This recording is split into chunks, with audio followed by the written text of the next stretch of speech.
Welcome back to the Hattie podcast. I'm here with you guys for another week, and I have some really exciting news to share. I got married on the weekend. Surprise, surprise. We had Coleman in last week and we talked about our engagement party, but we'd actually surprised everyone with a surprise wedding. And it was honestly one of the best days of my life. I could relive that moment over and over and over again. It was so, so perfect. And something that I was thinking about or have been thinking about, not even just on that day, but the lead up to the day, was the word and the practice of commitment.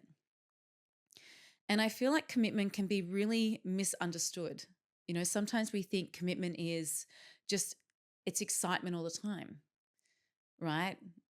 And that's almost like this motivation to do the thing. But commitment is so deep and often it's neutral and sometimes it's when we don't want to do something. And today I'm going to share with you a little bit about my vows, not all of them, but just a little bit, because I didn't just write about commitment. I thought about it and I practiced embodying it. And another word that came up for me within the phrase of commitment was devotion. Now, a little bit of a shift. As I was on my way to the podcast today, I noticed that I was like, I'm unprepared. I don't feel like doing this. This is going to suck. I had all of these internal stories about doing the podcast today. And then I said to myself, but you made a commitment. And today, like, commitment doesn't feel good at all. Yet here I am doing the episode that is probably going to really challenge me in this moment. Like, it already is. I've named to myself that I feel unprepared. I have some things that I've been thinking about. I have some things that I'm going to expand on. I've got some things that I've been writing about, but it feels challenging. But the fact that I'm here sitting in this chair with you is saying I made a commitment to you. And I also made a commitment to myself, right? It's the decision we make or we remake or we continue to make when emotion has left the room, right? That's what commitment is. And so we have commitment and we often have commitment that versus emotion. Okay. And most people build their lives around how they feel. We're so feeling driven. And feelings are great. Emotions are beautiful. God, I felt so many emotions on the weekend as I was there with my friends, as I was there with my family, as I was there with my husband, the person that I'm being committed to, and not just him, but I'm committing to myself so I can commit to us. It made me think about what is actually involved in commitment. Most people will train when they feel motivated, or they will look after their nutrition when they're motivated, or they will speak the truth when they're motivated or regulated, right? Or they'll be or stay consistent when life feels like it's settling down. But when we say we are committed to something, right, that means that in the hard, in the easy, in the chaotic, in the messy, in the high and the low, everything in between, I will do this thing. I will be there and I will give whatever I can in that moment to this thing that I'm committed to. And when I was writing my vows, I was thinking about this because when we look at the relationship, okay, let's look at the relationship to ourselves. When we say that we are going to be committed to ourselves in some realm, whether it is, I'm going to be committed to myself and my training, I'm going to be committed to myself and my journaling, something that is showing us that I can be trusted, I can be there, I'm going to give myself evidence that I can support myself. That means that we show up when it's easy and show up when it's hard. Okay. And so often that doesn't feel good in that moment, right? But what commitment says, or a commitment feels like, I don't need to feel aligned to act aligned. It is something that I said I would do. And that feels really true for marriage. feels really true for relationship in itself, with others, with friends, right? Being committed to friends, being there through the hard and the easy, and then being committed to ourselves, right? So this weekend, I didn't just promise to be committed in only easy times. I promised to be committed and devoted through all the times. And I'm going to actually share a little bit of my vows with you. I read Coben's the other day and I just burst out crying. When I think of you and when I think of us, I think of the word devotion, not just commitment. And I promise to be devoted to you, to myself, and to us. I promise to keep asking the uncomfortable questions because I choose depth over distance. And I promise to share my needs as I meet yours and to care for you in every love language, in every way. I promise to choose you in the easy days and in the hard. And I promise to choose patience, courage, honesty, and growth. And I wanted to share that little piece with you because commitment and devotion are words that have a lot of weight to me. And what is a really beautiful practice that I encourage all my clients to do, even my friends to do, and myself to do, is find words that feel meaningful to you, right? They hold weight to you. And so it's not that I just promise to stay with someone or I promise to stay with Coben. I promise to stay with myself as well. But I also promise to grow, okay? To keep choosing, to choose us and to keep becoming, right? And when we look at development, whether it be of the self or the things that we are trying to master, when we stay committed to it through the easy times and the hard times, that's where we get growth. When we avoid challenge, we don't actually let ourselves grow. When we avoid challenge, we actually avoid the opportunity to learn about ourselves. Okay, and this is what so many of us do, right? In different seasons, we will try and avoid a challenge, maybe with the fear of failing. And this fear of failure, it's such an interesting concept. And I'm going to go down a mini rabbit hole because I think it's really important. So often we don't take action on something that we fear that we might fail at, and not even giving ourselves the chance to learn anything new, right? Some of you might be sitting here listening to me and you may have committed to something in the past. It could be a goal, it could be a person, and in your mind it didn't work out the way you wanted it to. In your mind there felt like there was so many challenges, or your experience of it was really challenging. And so you stopped doing it. And then you let that experience essentially dictate whether you're going to try again, whether you give the new career another go, or the new relationship another go, right? Or the new goal another go, or even a returning goal, and not allowing yourself to go, well, what could I take? What have I learned from my previous experience of this? And what can I carry forward, right? What can I practice forward so that I'm continuing to upgrade myself, whether it be to be a part of this goal or to be a part of this relationship, or even just to improve how I am as a person? How do I master myself? Well, commitment is one, and that is we get up every time we fall back, right? We continue to find ways to learn about ourselves. And I've spoken about this many times around what self-development actually feels like, right? If we look at when we're developing muscle, under the bar, in the weights room, it does not feel good. It is the reps that hurt the most that actually signal change. Now, I'm not saying that we need to go out there and hurt ourselves all the time, especially when it comes to emotional things, right? Especially when it comes to relationships, they can be really tricky and they hold so much weight to us. But it's through those challenges that we can continue to learn about ourselves. Like we can expose ourselves to new levels and new devils, and it will let us know where our skills are at, right? What we actually have access to, how much capacity we have in that time, in that season. You know, so often we blame whether it be discipline or something else when we don't take action on the thing that we said we would do. And sometimes it is discipline, right? Sometimes we have negotiated with ourselves a little too much. In other times, it's actually capacity, right? Our capacity to withstand the amount of tension that we are experiencing in that moment. Okay, that's a little rabbit hole. And what I want to actually touch on quickly is sometimes we're asking ourselves the wrong question.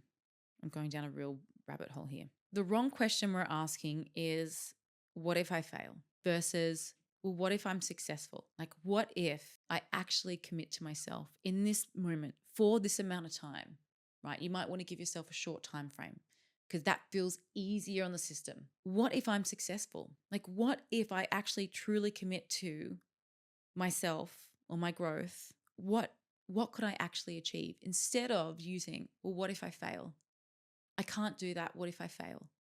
And then we completely rob ourselves of experiencing what that looks like. And look, sometimes things start off really rocky, right? We're unorganized. We don't have structure. We haven't built the foundations yet, right? That could be with ourselves. That could be with others. That could be in our careers. That we can apply this to anything.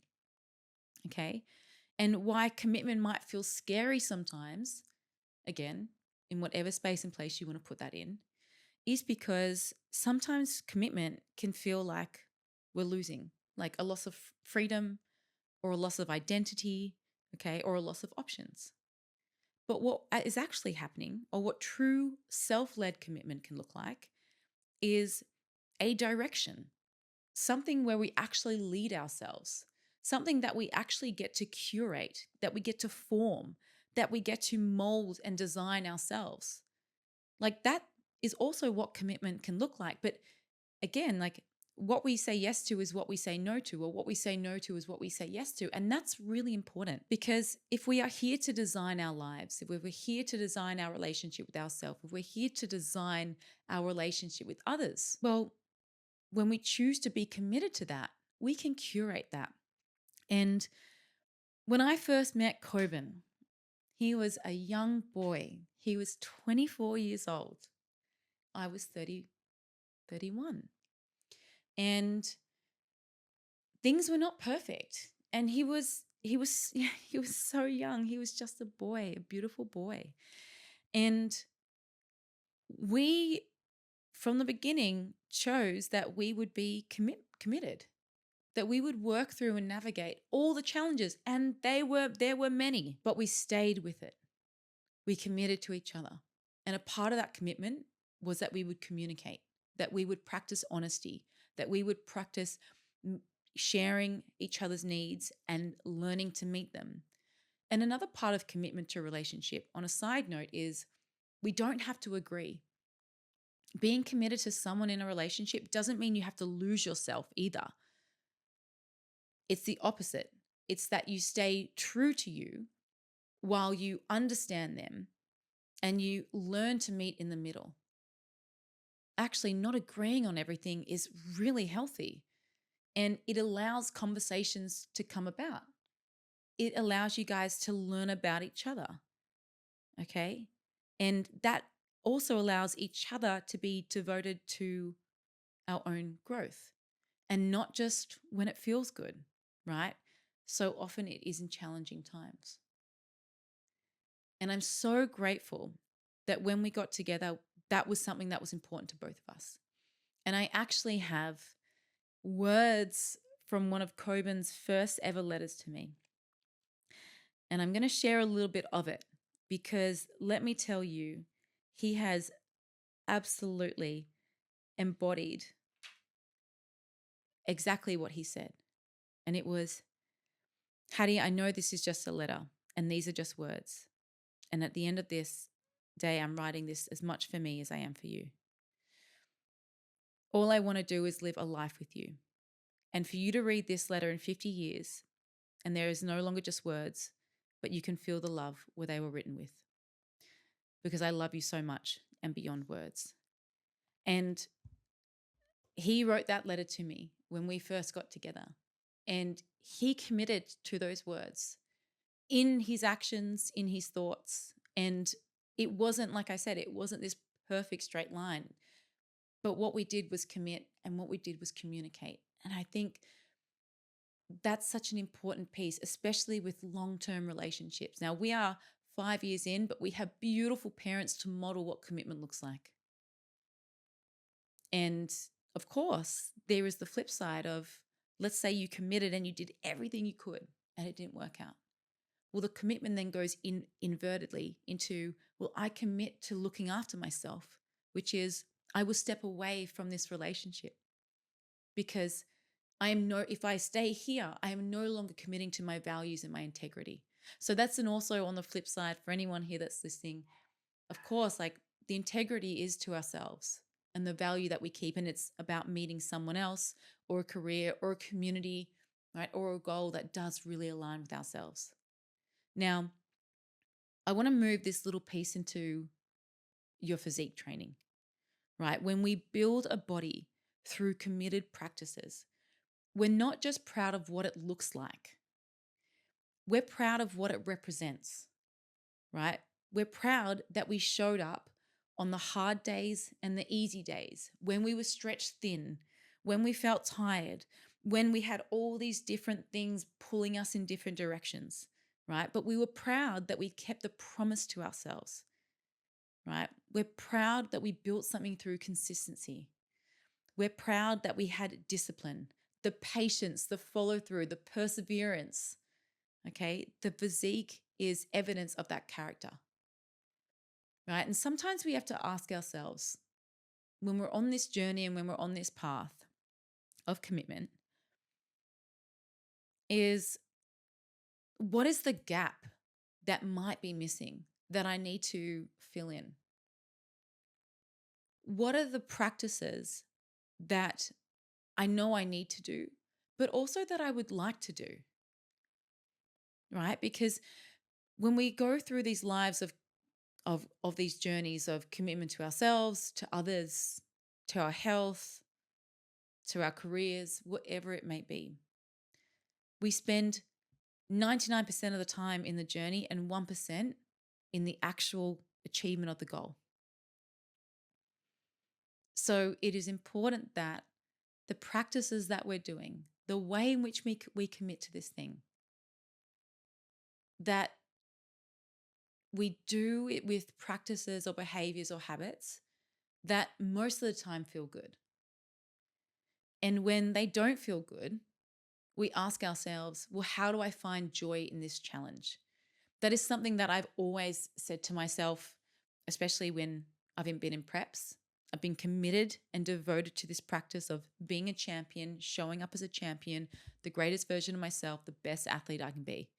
Some days it feels easy. Some days it feels really challenging. And on the days that I feel challenged, I will sit and I will ask myself, how can I find joy in this challenge? How can I pull myself out of this black hole and actually say, yeah, but the fact that I'm here in this moment is joy, because this is the part where most people miss. This is the part when most people quit. This is the part where I actually get to build resilience, show myself how capable I am. Right? We don't just become resilient either. We build it through the harder times. Right? And commitment can help us lock into that. Right? So even today, as I'm here with you on this call, in this episode, I met with parts of me that are saying, "Oh my God, I hope this lands." And the other part says, "I'm so proud of you for being here. This feels uncomfortable. You could probably do a better job next time, but damn sis, you are committed and you said you would do it." And when I walk away, that's got to be the thing that I say, okay, I'm here. And I will build on that. Right? So if you have little things that you really want to be committed to, that you want to practice embodying, what would that look like? I'm a massive fan of journaling, a massive fan of using tools and writing things and breaking everything down into small manageable pieces. So if you're noticing that you have this maybe inconsistency around some of the things that you want to commit to or get good at, ask yourself, what is the gap? Sometimes the gap is lack of organization. That is absolutely a gap for me in this particular space. Other spaces that I'm fiercely committed to, like my health, my training, my nutrition, I have practiced it so many times forward that I don't even have to think of it. It really barely requires planning. But this space requires a lot more planning. It is new, it is unfamiliar, it's a new level with a new devil. So, some things you can ask yourself is, what is the gap between allowing me to stay consistent and committed to this practice? How would I like to feel as I practice this goal? What identities do I want to create about myself? And then how do I do that? What language am I using to carry me forward? What language am I noticing is holding me back? Am I asking myself useful questions? So, before I said some of us are leaning into the wrong question, which is, what if I fail? Like, imagine if I went into my marriage and I asked myself, what if I fail? That would be a really unhealthy and unsupportive question to ask myself. Instead, I ask myself, what does devotion look like to us? What does devotion look like to me, to myself? And that is not to be that it's all about me. It is, how do I become the greatest version of me so I can continue to be the greatest version for you? That's something that I've been journaling lately.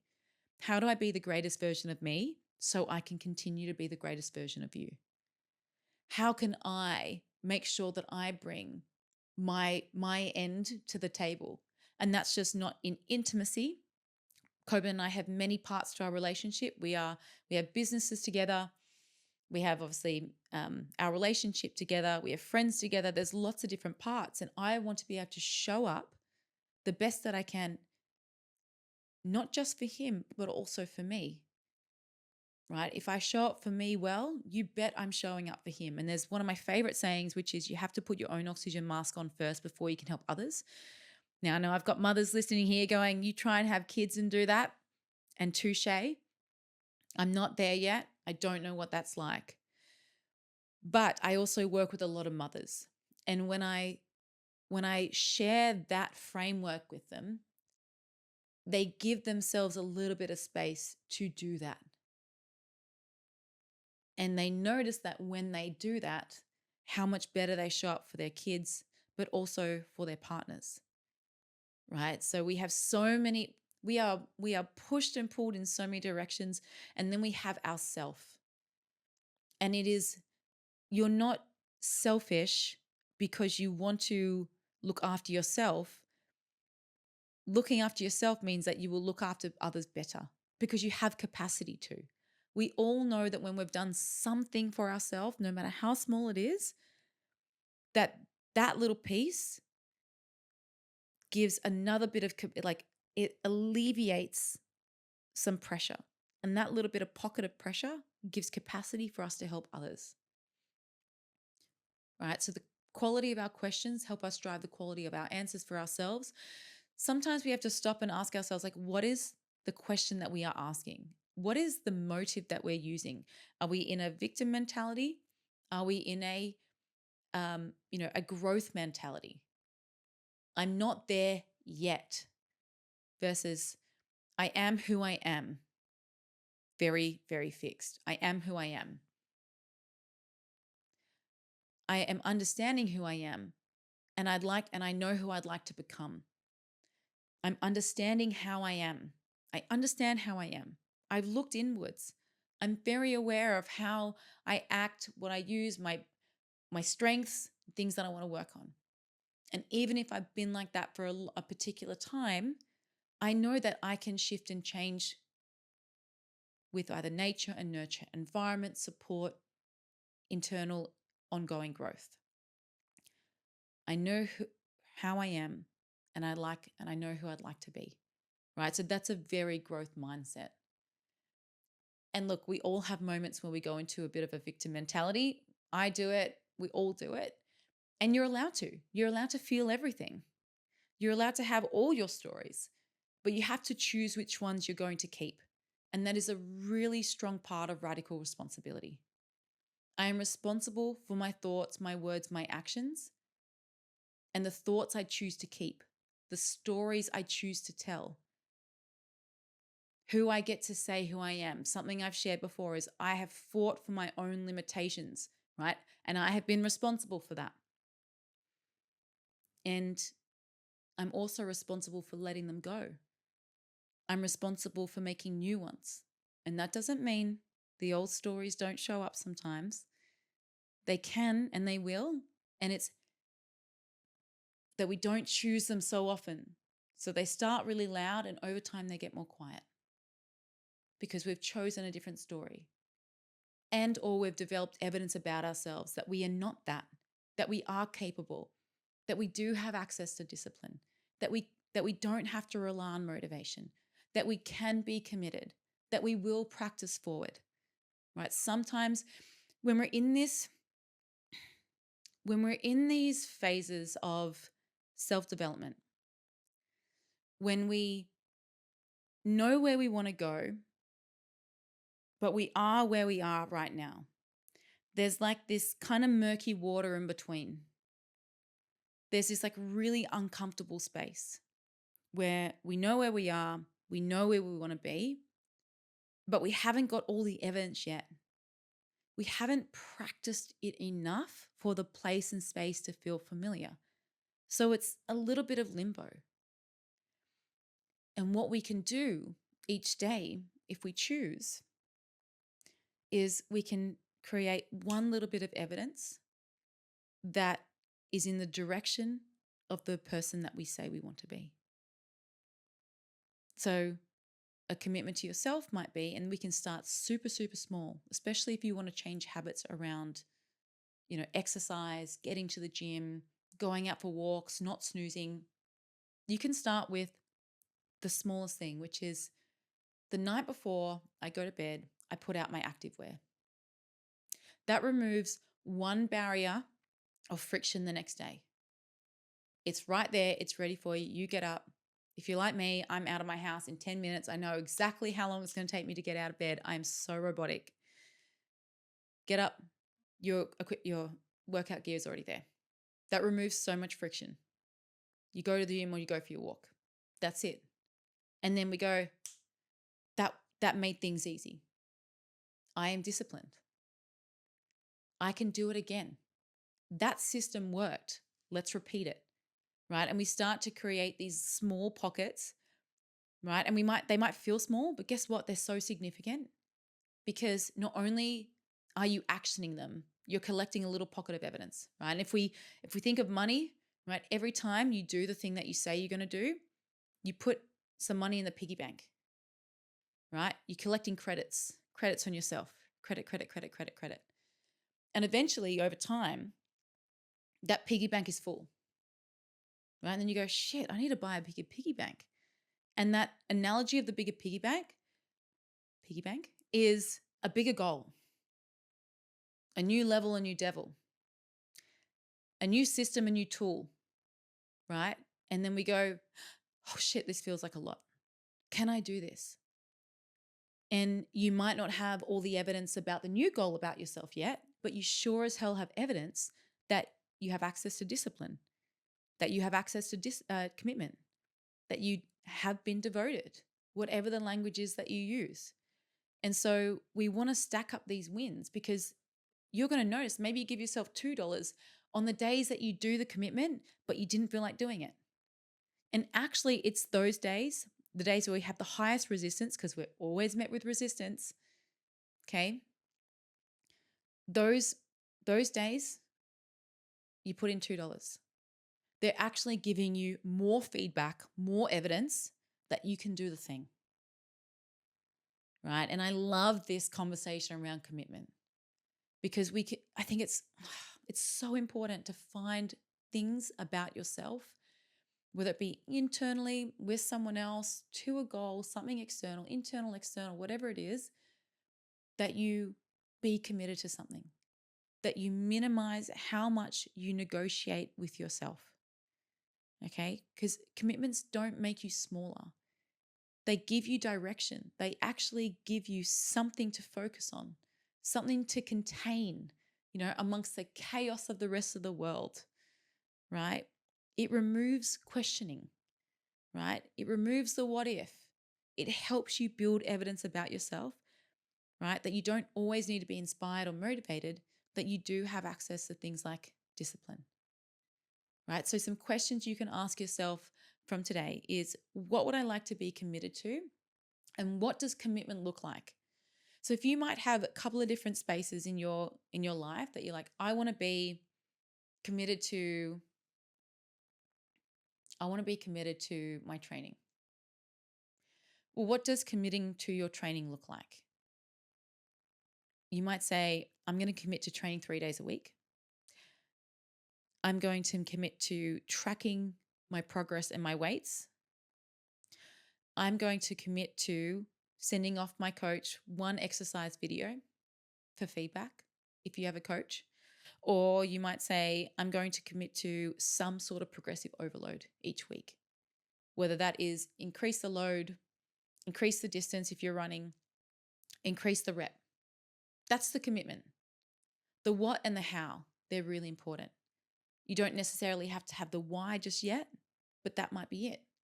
Now, let's transition it back into like relationship. Like, what does commitment in relationship look like? Whether that be internally for yourself, intimately with a partner, or with a friend.